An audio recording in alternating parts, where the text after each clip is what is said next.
I found something that gives me fucking so much passion and love. And there's been times I've sitting in my work van and I don't want to fucking do this. I want to go after something that just gives me happiness, and this gives me happiness. Bodybuilding gives me happiness, and I have to pinch myself sometimes because I'm living in my dream. I'm living in my dream, mate. I dream to be able to do this. I dream to be able to train with people like yourself. I'm standing on stage next week in 2 weeks with people I looked up to. Like, what the fuck? And for me, that's happiness and freedom. Yes guys, welcome back to the channel and another episode of the Pro Series. I'm here today with not only a top level UK pro, but a good friend, Carlos Philbrick, in the house. We've just had a killer quad session, one of Carlos's last quad sessions before he competes, second year as a pro. Thank you for joining me. Yeah. And yeah, I like to get started kind of at the start, at the beginning. So we've known each other now for well over 5-6 years. It must be, yeah. But how did you get into bodybuilding? Why bodybuilding? You spoke a little bit in the session, which I really liked, about purpose. So, if I go way back, hey, take it there. I just had a fascination with people that were strong. Okay. I'm probably quite typical. My first love, you could call it, was Superman. Okay. Yeah. So I enjoyed that kind of like he was strong, he was powerful, he was out there. And I was fortunate enough that my dad is ex-military, so I watched my dad sort of train a lot in the garage of the York weights and plates, the old weirder plates and stuff. So I was a fan of bodybuilding and strongman stuff from a young age. My parents said when Strongman was on at Christmas, I was sitting in front of the TV, just fixated on it, watching, was it Maris Pijanowski and Derek Poundstone and them kind of guys. And they were like proper as well, because not only were they strong, but they were like in shape. Well, Maris Pijanowski was one of the guys I thought, wow, he's strong and he looks like that. Fuck. So that was from a young age, and then sort of, I always had a love for it. And kind of fast forward to teenage years, 16, 17, that's when I started to start training more. Okay. Were you ever into any sports, or was it? Oh, sorry, I was the guy that done everything. Football, cricket. Yeah. When there was cricket on, I was playing cricket. Okay. When it was Wimbledon, I was playing Wimbledon. But typically my sport was football. I played Sunday league and stuff like that. Wasn't so much into rugby and that, but I did do it. But yeah, I was that kid that just fucking done everything. Active as hell. Really active. So yeah, that was kind of like the childhood, and then transitioning into teenagehood, I started to go to the gym more, and I went down to this. My dad got a home gym where I trained. Obviously, you don't learn to eat at that age. You just train, right? You could eat whatever at that age. Yeah, I was eating. I used to run home and get. Is it Nutella? I make Nutella sandwiches, eat them and then train, because I used to feel the sugar used to make me feel good. Living the dream. So yeah, I must have been about 16, 17, I went down this, one of our local gyms called Arena Gym. And the way I can describe Arena is walking onto a Rocky film set. Okay. Wooden floor. Oh wow. Like rusty weights. Like it was proper. And he used to have this guy in there called Terry, and he'd walk in and go, "Hello, son." You know, real like smack you on the back, and take the wind out of you. Or if you were doing pull-ups, he'd punch you in the stomach. It was just like that old. The till was like a tin. It was really old school, right in the book, all this kind of stuff. So my first training partner was actually my dad. Okay, amazing. So it's me and my dad that trained together. I bet you loved that. Yeah, it was great. Yeah, it was really cool. That was a cool like time. And the crazy thing is, actually, my dad would wear Gas and Better Body's clothes. Oh wow! And I used to steal it and wear it. And fast forward to now, I'm now part of Gas and part of the team. And I now give my dad clothes, which is the full circle, which is crazy, right? I love that. So yeah, that was like the teenagehood, and then I always trained, but I got into to go back. When I first walked into the arena and I picked up a dumbbell, I remember like I done chest for like 4 hours or whatever it was, and I thought, I fucking love this. This is giving me a feeling that I I can't. It's the secretion in the muscle. I can't. That's why I just kept training. Yeah. And it got to a bit of an obsession that I would bike there after school. I would, then got into college, and I would be rushing out of college to get there. Yeah. I'd be on my own or train with friends. And one of the cool times me and my friends talk about is we used to have an arm day Friday. Okay. And on a Friday in the Rio gym, because all the older lads, they were all down the pub and stuff, the gym was pretty quiet. Okay. And we would put Chase and Status on. Terry, who owned it, would let us put Chase and Status on, because at the time they were like the big thing. We'd have Chase and Status blasting. We'd all be pumping arms. And then a couple of mates obviously had their driving licence. We'd all shoot down to McDonald's and then see who could eat the most. Because in our head we were like, it's going to go to the arms. We're going to have massive arms. Calories, and that was like a routine for like months.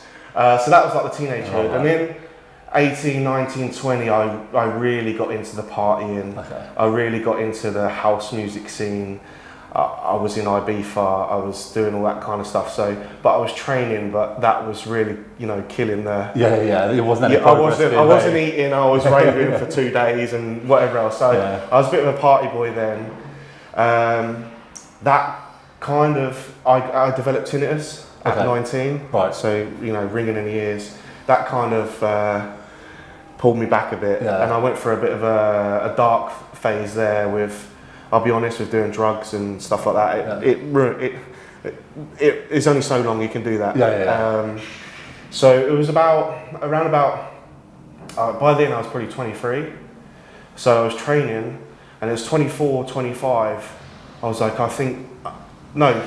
it's before I turned 24. Okay. So I was just 23, turning 24, and I was like, I'm going to compete in the juniors before I turn into a man. So I trained like all the way up there, like I'll be honest, naturally, till I was 23. And then I went, by then I'd gone to another local gym where there was a local coach, jumped on board with him, and that is when I learnt how to eat 6 meals. My first prep, 6 meals, this is what you've got to do. Yeah. So I was 23, 24, competed, first show I done as a junior, I placed second, and got an invite to the Arnold Classic Barcelona. Oh wow. Right, so I'd done the Sugar Classic in UKBFF. Yeah. So I placed second, got an invite to the Arnold Classic the following year as a man, 24. Right. Right, and then I stood on stage in Barcelona, under 90 kilos. And they were stacked, like those guys. It was 50 guys on stage. I was going to say, I remember, I never competed, but I remember kind of seeing and some of the top British guys would get lost in the crowd. How many people are there? I mean, I saw Samson was placed 5th or something. And that was when I forgot his name now. The Boogeyman. Oh yeah, Blessing won. He won. So that's way back. So my second ever show, I stood on the Barcelona, Arnold Classic Barcelona stage. That same year, I then went on to after I placed 13th out of 50 somehow. Which is crazy. I then went on to do a regional before the British finals. I got 3rd there, and then I went on to take 4th in Britain at the UKBFF, which turned out to be the last UKBFF when James got his pro card. 2017. So that was that. I feel like I've digressed a bit. No. I'm going through it. We're taking through it. It's good to kind of. And then. Did I compete again? Or I took a couple of years off basically, and then we had the COVID bullshit and whatever else. And at that time we were concentrating on my missus at the time. She was competing a lot and I was coaching her. Okay. So I took a back seat to facilitate that. Whatever, and I knew I needed to grow. I still need to grow. Bodybuilding. And I think one of the last shows I done was the first amateur Olympia in the UK. Okay. And then after that is when I took time off. Right. Excuse me. And then, I didn't compete again until 2022. So that was 19. So I took a couple of years off and I didn't compete until 22. And then that's when I jumped on with Ben Chow. And I done the regional in Two Bros Regional. It was like the first show, didn't do too great. I think I got third or fourth there, right. which is still, after a couple of years of not competing, I'll take that. Yeah. And then I went on to actually compete in Sweden, which was the Gas and Better Body show. Yeah. This before I was with the team in 22, and I got second call out. I was 12th or something, and I remember Josh standing back, and I thought, I know I'm not good, but I can't feel like this again. Yeah, mate, I've been there. I can't feel like this again. Yeah. I've gone to hell. It was the best condition at that time I'd been in. And the crazy thing is that at the time it was Martin Fitzwater, Keon. This is when I met all them guys. Yeah. They come up to me after and they were like, "Your condition was, you just 10 more pounds and you could do well." Fighting. So that was 2022. So that put a bit of a rocket up me anyway. Fast forward to 2023, I went in and won the British regional first year. Yeah, overall. Yeah, I remember. And then I went on to turn pro in Ireland. Yeah. So within a year, that year I went from second call out to... Yeah, and I remember the change as well. Yeah. I think when you turned up at that regional, because I'm pretty sure I had someone competing and I was there. I remember you being there. And then, now you look mint. But I think like what you said is so important, is that call it failure in 22. Like that's how you saw it. But I think like it's so important to recognise that your reaction to that was like not fucking hell, like I never want to feel like this again, and I'm not going to buy not doing this again. Yeah, right. It's like I know I could be better, but that's what bodybuilding is about, isn't it? Just one day after the other, 1 year after the other, getting better and better. So no, that's amazing. Obviously, there was a lot of life. I think I've spoken about already, but there was a lot of life issues in that time, which made added to it. And not many people know this, but I actually had a little micro tear in my adductor 3 weeks out from turning pro. Okay. But I kept it because I personally don't want to sound like that's the excuse. It's what people perceive it as. I don't want to be like, I didn't do well because I don't. And literally, mate, 2-3 days before the show, the swelling had gone on my leg, and you couldn't really tell. And it just, because only me and Ben knew. And when I won that pro card, I come off stage, I'm FaceTiming him, and we're just crying because he's been through the journey, right? And we've got like 15 years of friendship. We're just crying. I'm like, I can't believe this. And it was just mad. That was the first thing I did when I got off stage. I was like fine on stage. I was like, fucking hell, this just happened. And then like I walked off, and I'm an ugly crier as well. And there was no one fucking backstage. I literally was there. Like, Chris Bailey took a photo. Fortunately, I got like a t-shirt on my head. So now we're up to date with everything, and you got your pro card 23 last year, competed. And as an open, and you said earlier, like you could have done a 212. Yeah, I should have done a 212. But then at the same time, if you knew that, like you said, size is something you kind of need to constantly work on, you might as well get a feel for where you're going to be, and you still beat a chunk of seasoned pros. I took 11th. In that Texas Pro, and Andrew won it, didn't he? Yeah, he did. And Jordan was second at the time. That for me, Josh, I wanted to feel it. Okay. Yeah. I wanted to experience it. Yeah. I wanted to stand backstage and just be like, and take it in. I wanted to stand under them lights. I wanted to. I don't know if it sounds cheesy or whatever, but I want to stand. I want to feel it. I want to feel them next to me. Yeah. I just want to. I want to be in it. Take it all in. I want to experience it. And I was so hell bent on taking the experience in that it's actually quite burnt into my mind. My first pro show, because I remember turning to Ben and I said, I'm never going to get this back, and I'm not going to fixate on I need to make a statement. I need to come out and show that I'm the next best pro, because I'm not about that personally. We're never going to get this time back.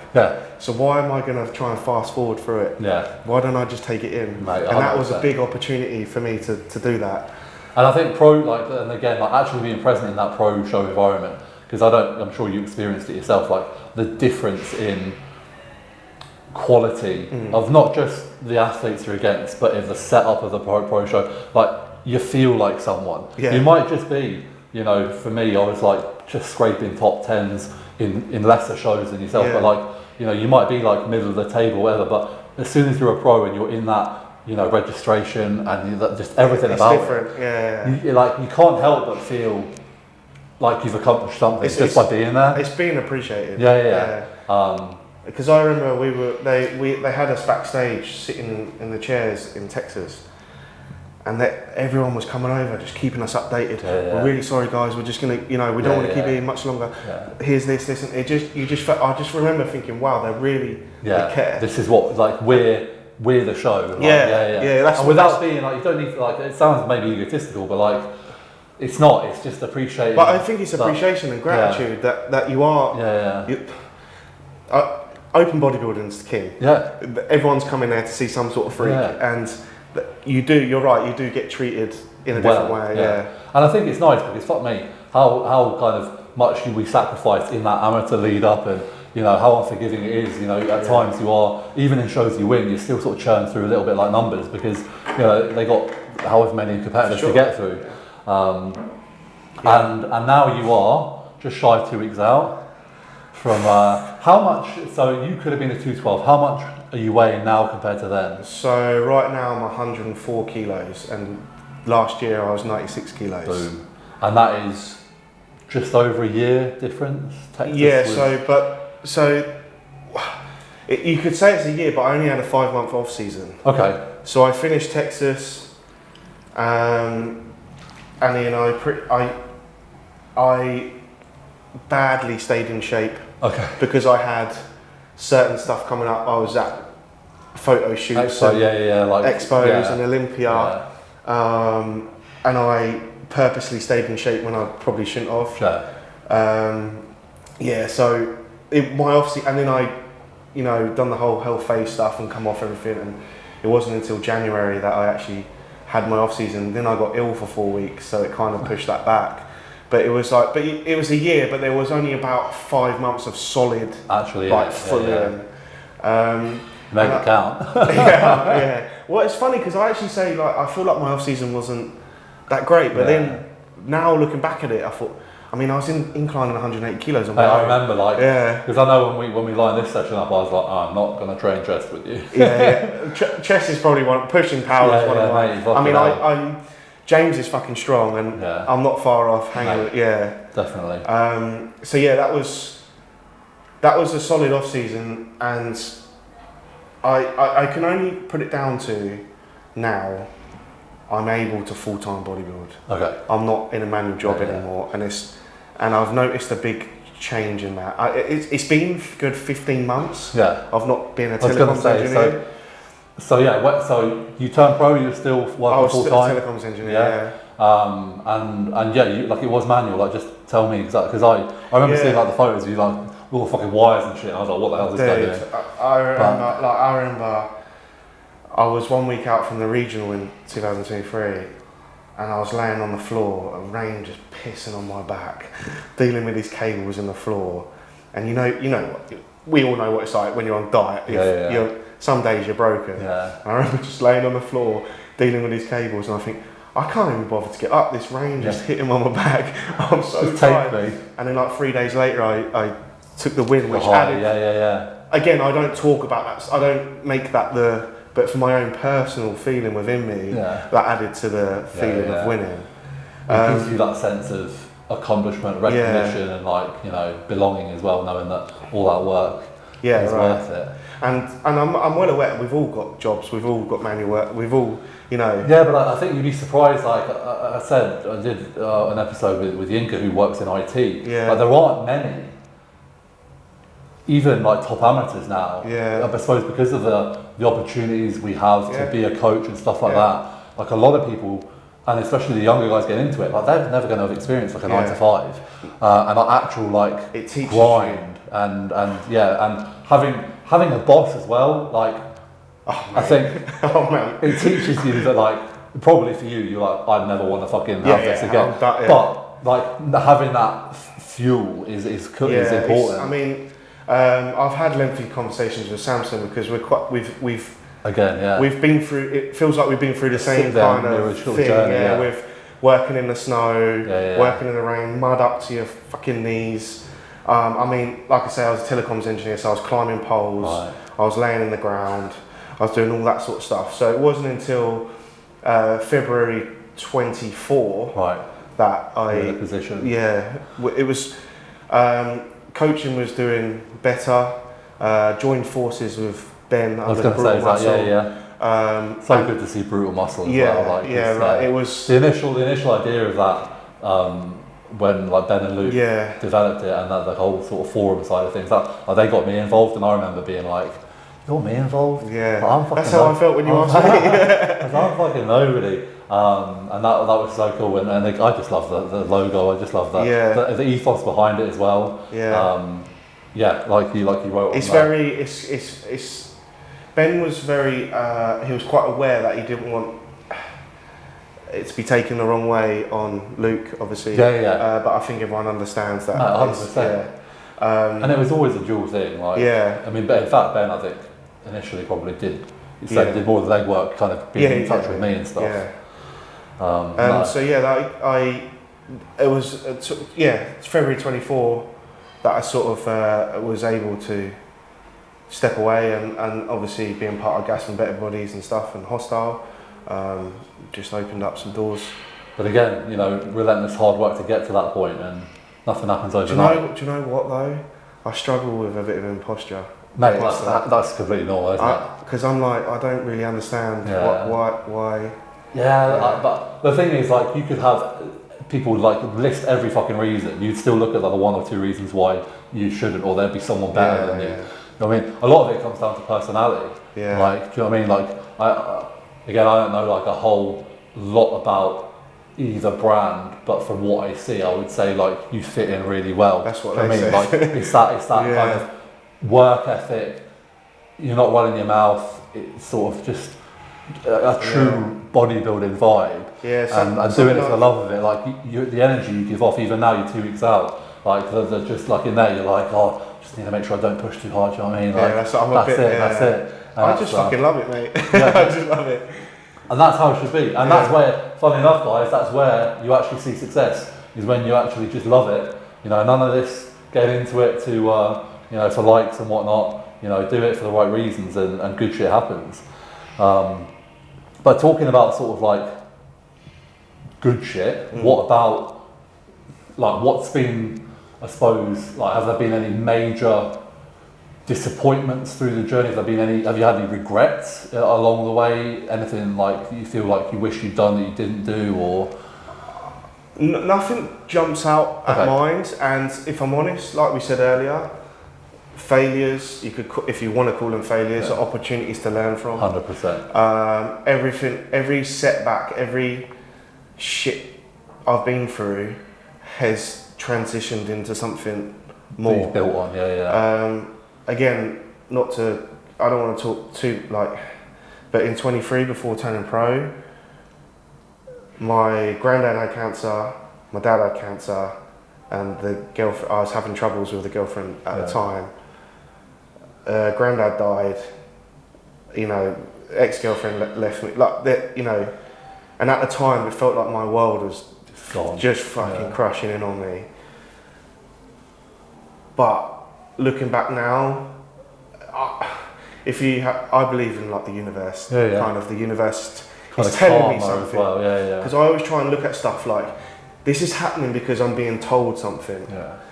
And as sad as it is of that stuff, it taught me a lot within myself and how to deal with certain situations and how to develop more as a man, and then transitioned me into the path that I was meant to go on. And that is, so I can't say I regret.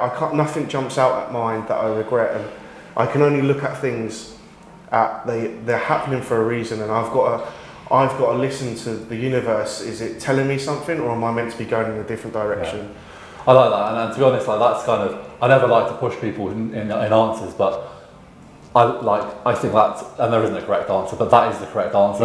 I mean, you shouldn't have regrets. You should, like you said, take everything as an opportunity.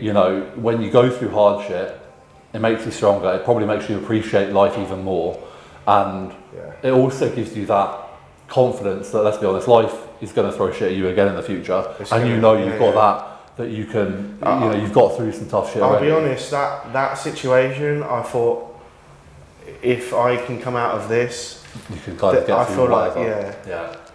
Obviously there's been more stuff through life, but that particular situation, it felt like it taught me a lot. And then let's get back into the positives. So out of everything you've done within the sport so far, what has been your proudest moment? It's actually the connections I've made with people. Okay. Yeah. Again, It's actually the connections, mate. I've had, as I said earlier, I'm fortunate enough to have been around Ben, Luke, these guys, but being in touch with them has enabled me to be in touch with other people in the sport. I've trained with Hunter. I've been to, I've meeting Antonia. That would have never have happened if I didn't know about, wasn't part of sort of talking to Gassi about bodies. Went to Sweden, we crossed paths in the hotel lobby and we connected. It's just the connections through bodybuilding and through the journey I just continue to make with people. And that's something that I enjoy most. Yeah, I like that. Because I think, there are moments, victories are great, but they're tangible and they're almost like superficial in a way. Because, sorry to cut you off. No, that's all right. Again, going back to Texas, me and Ben were standing backstage and I said, this is it. This is it. Me and you have gone from amateur to this, and it's us. This is it. This is the moments. This is the stages. Just the fucking showmanship. It's this. It's the tanning. It's the driving in the car with all the boys. It's at the house eating food, and it's that's what it is. That atmosphere is cool. The training. So you mentioned Antonia. So I want to speak about that because I think relationships within bodybuilding are fascinating. And sometimes a lot of the time kind of can be quite tough. Obviously you guys have a long distance relationship, and I can relate to that, not in terms of from across the country, but myself and Yvette for years we were 3 hours away, and that's effectively a flight for you. But how long have you guys been together? 22, 23? Must be would be 3 years next year. Okay. So two and a bit years. I'll be honest, when we first met, it was like, don't know about this. How can this work? At the time, obviously, I flew over to Sweden, and we was in this that fun weekend bubble, and we kind of we talk about it now like it was funny, but it kind of hurt each other's feelings, and let's just go home and just see if we actually like each other. Let cool off a bit. Or are we we just have we got caught up? Right. And so I flew home, and then it was just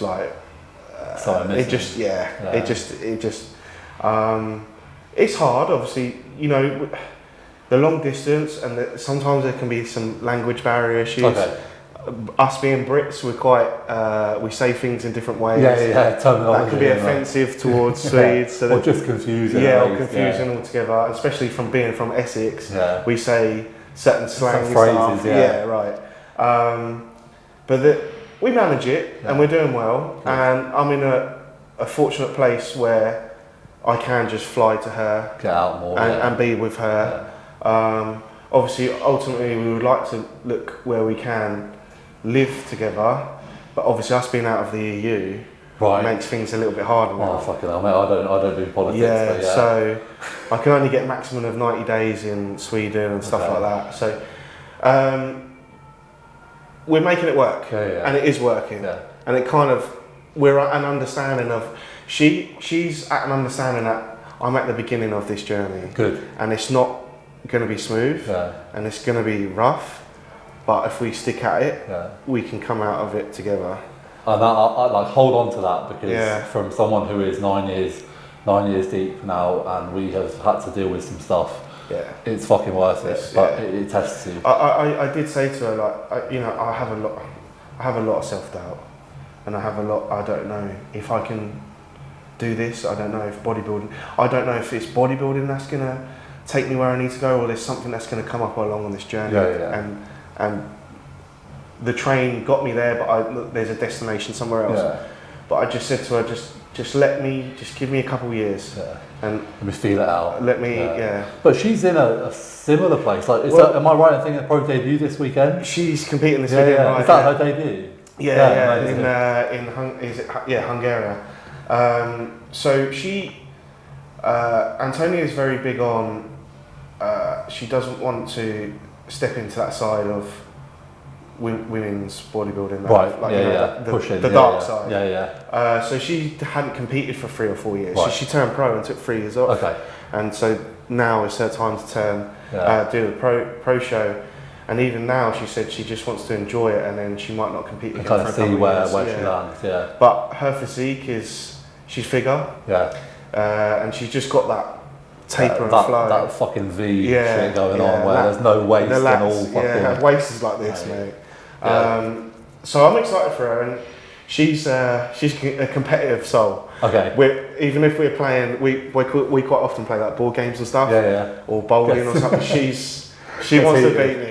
She's very competitive, and it makes it fun because she actually says to me, "I think I'm more competitive. She's more competitive than me." Right. And I said, "I think you are, but I feel like I'm just more chilled." I think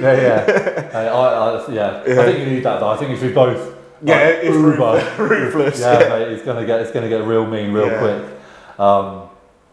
Right, couple more questions if I may. Outside of bodybuilding, and again, you're similar to me in terms of you coach bodybuilder, lifestyle clients, but you coach bodybuilding, you live bodybuilding, you breathe bodybuilding. Any interests outside of bodybuilding? I'm probably a bit shameful to say, not so much right now, but I do like Formula One. Okay. I like watching Formula One. Yeah. You really are like Samson. Oh shit, yeah, he does like Formula One. But again, I probably because my dad watched. I grew up watching my dad. I was heavily into football, but many years ago I stopped following it. But yeah, I feel like a bit of a sad guy at the minute because I'm so in it. The thing is though, are you happy? I fucking love it. There you go. I absolutely love it. This is it. It's just there's no guilt or shame in like actually like I just love it, and I don't need a break from it. Yeah. I'm not at that point where I feel like I need a. I'm sure. I pray to the universe. I climb the ladder, and there'll be a point where the pressure's like a cooker, and you do. And I understand these guys need to come away, and they need to find different outlets and stuff. And speaking about Luke, he had the drums, he had this, he had that, and I understand that. But I think for me, I just love it so much that I'm immersed in it. I'm still that guy that I watch your videos. I watch Brett. I watch Martin. I just love it. Yeah. I mean, although I kind of stopped competing, the reason I stopped competing was not for the lack of love. If anything, it was to prevent that ever happening, and not just accepting that I'd run a good race. But I'm exactly the same. Yeah. I have a couple of things. I've got I like reading. I like my Harry Potter. But outside of that, it's still Vet takes the piss out of me all the time. Because she's like, you say you've retired, but nothing's fucking changed except you don't get really fat and heavy, and you don't get really fucking lean. I think when you love something so much, and you're right, I shouldn't be ashamed. I almost feel ashamed that I don't have something else, but this is my something else. This is. You got to remember, for me as well, I've not long stepped away from my manual job, so this has always been my hobby and my love. And right now, I feel like I'm just. I'm at the base. The way I described it the other day to a friend was like, I feel like a pyramid. And I was at the base of the pyramid, and I've just got up a block. So I'm still my love is still very much. You've built your foundation. You're working on it. Is there anything that people misunderstand about you? What would you say? I'm sure someone would say something. I don't know actually. No? I can't. I mean, I certainly, maybe I know you too well, so it's a hard one for me. But I think you very much are who you are. That's something that comes to my mind, and I can only say what I've been told. Of course. Is I wear my heart on my sleeve. What you see is what you get. I'm not someone. If I'm upset, you could probably tell. If I'm sad, you could probably tell. But generally, I'm pretty consistent with my behaviour. Which can be rare for a bodybuilder. We can be some volatile motherfuckers. Yeah. I mean, obviously, there's times, even I've said to someone in the gym the other day, I said, just because I don't stop and talk all the time. It doesn't mean I'm moody. I'm wrong. just That's probably a misunderstanding. That's probably the most common one I get with guys, because you know, when we're in the gym, we're training, people can interpret that as, you know, being cold or being you know, grumpy or whatever it may be, but really it's just, you know, you're there because you're loving it and you're focused. And I think again, not to sound egotistical, but becoming a pro and being a pro, it starts to take a different level of focus. Like, at the end of the day, training is work. Like, it's work we love, but that is, you know, that's where you earn and when you potentially money's on the line, stock's on the line, and you're trying to prove yourself, it takes a whole different 100%. kind of, so maybe that could be sometimes that could be them, because I'm generally known as a bubbly, chatty guy, and the times when I might not be so chatty, I think some people might take it wrong. Because it's so different. It's like, really not, No, and again, people can sometimes get way too offended way too easily. Yeah. Right, the last question from me, which is how I end every interview. What does success mean to you?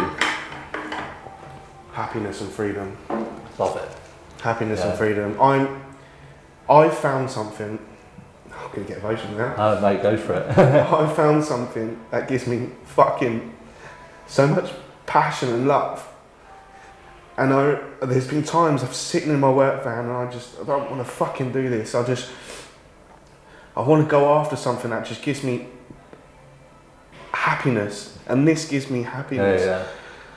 Bodybuilding gives me happiness, and I have to pinch myself sometimes because I'm living your dream. I'm living in my dream. I thought that earlier when you said, you know, where you've come from. I'm living in my dream, mate. I dream to be able to do this. I dream to be able to train with people like yourself. I'm standing on stage next week and 2 weeks with people I looked up to. Like, what the fuck? And for me, that's happiness and freedom. Money, cool. But I get to do what you love every day. That's where it's at. Yeah, you give me goosebumps, mate. That's where it's at. If someone said to me, you'd have no money, no house, but you can train with like the boys every day, I'm there. You know what I mean?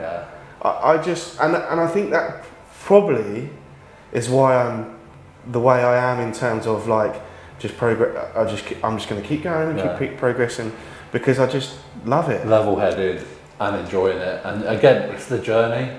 Like, as soon as you start focusing or fascinating or obsessing over that destination, there isn't one. I don't want to offend anyone, but I think it's my personality.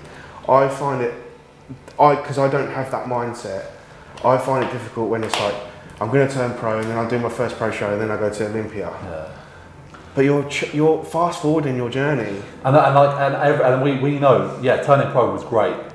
An incredible amount of emotion. But realistically, how long after turning pro were you then like, what's next? Do you know what I mean? Dude. Like, and probably within a day or two. The quality of the pros. Yeah. And then you stand against pros, you know, and if say, you know, your target is a top 10, a top 5, you get it. What's next? It doesn't fulfill you in the same way as like the journey. So is it Chris, who's the podcast guy? Chris, I can't remember his name. But anyway, I saw a clip and he said, oh, I know who you mean, but I can't think of his name. I know exactly who you mean. You've already achieved goals that you said that would make you happy. Yes. And I listened to that 10 times. You've already achieved goals you said that would make you happy. Because I find myself sometimes feeling like a bit of a failure because I'm not in a place where I feel like I should be at my age or whatever else, you know, buying a house, this, that and the other, but where's the timeline? And also, you know, like you said, there were guys probably looking at you going, fucking hell, I wish I was where he is. Maybe, But 100%, there will be so many, you know, young guys your age, guys older, going, fucking hell, you know, great bodybuilder, great guy, like what great life, and again, what makes a great life is you're fucking happy and you're enjoying it, mate, and really. Just keep. I am really fulfilled with gratitude. Like heavily gratitude. Like I don't know how the fuck I got here, but I'm thankful for it. I think, I look around sometimes and, you know, I had certain things that I wanted to certain. I wanted to. I had a place in my mind where I wanted to be, but it was always that place. And then all of a sudden, you kind of catch yourself, and you're like, oh, I'm pretty much there. And like, I'm right now, you know, like, yeah, happiness is high, and it's great, and I don't want it to change. I've something I spoke about a lot on this prep is, you know, enjoying the journey, taking each day, and I've already spoken about it. We ain't getting these back. We ain't getting these back. Yeah. I'm going to remember that gym session. Yeah. You know what I mean? I'll keep sending you the link. Yeah. You should. And you remember this? I just, as I said, for me, the stage, whatever. Yeah. It's the journey. It's the moments. It's the process. The people. It's the backstage. If you know, it's the meal after. Yeah. It's the training session. All those memories that you're creating and capturing. Yeah. I want to. There's something I've always said, Josh. I want to sit back when I'm an old boy and say, do you know what? I went after something that I wanted to. And I did this and I did that. Yeah. Oh mate, no, that's just brilliant. Right, so I have my final question is from like the previous guest. Yep. And normally they're quite light-hearted, but Yinka has asked a good one for sure. But it's quite deep, and I'll be interested because I think actually speaking to him and speaking to you, there's a similarity here. Would you forgive someone that tried to ruin your life if they apologised? Yes. Okay. Yes. Because you're a good guy, aren't you, man? You're too fucking good. It's because it would hurt me. Yeah. And it would take me time. But again, I would question it. Yeah. Why has this happened? Yeah. Why have you done what you've done? And try and get perspective of them. Yeah. You could probably go through some stuff in our own lives that you felt like someone's tried to ruin your life. Yeah. And I spoke about something earlier that took me 3 years to get over. Yeah. And I've forgiven. Yeah. So I mean, really, yes is the only answer that is going to actually set you free. Because if you're holding on, it's probably a selfish thing. You want yourself to feel good, right? Yeah. And you want, like, the only way you're going to be able to move on 9 times out of 10 is letting shit go and forgiving. And yeah, it takes time. But so there's something I say as I have a jar in my mind with these little tickets of this stuff that's gone through my life, and I collect the stuff in that jar, and sometimes I might pull it out if I need a bit of motivation. You know? Yeah. But generally that jar's in my mind closed, and I'm saying thank you. Okay. Because you've said stuff or you've put me through stuff, but it's in the jar. Yeah. Thank you. You've made me experience You've made me experience it. I forgive you, but it's there if I need it. Yeah. Does that make sense? No, it does, 100%. I think someone's drawing on, the harder stuff can be To be honest, Josh, it comes back to lessons again. Yeah. And forgiving someone, whatever it may be, someone could have took someone's life in your, let's go real dark, and took your mother's life or something. That'd be hard to deal with, right? But again, you almost would not have to. It's your choice. Yeah. I feel like I'd need to have some sort of forgiveness to get through. Closure, yeah. So. Yeah, well, fingers crossed that never fucking happens. No, right. I'm sorry. I know I went down there. Mate, thank you so much for your time. Thank you so much for putting me through the session. And again, I appreciate it because you aren't far away from the show, and your energy has been fucking phenomenal, man. Always, mate. I appreciate you, and thanks for making sure I didn't myself even more. Safe. We're all good, brother. No, thank you so much. Thank you for watching, guys. Like, comment, subscribe. I've got all the Carlos's details below. So make sure you check them out if you haven't already. And we'll see you in the next one. Thank you.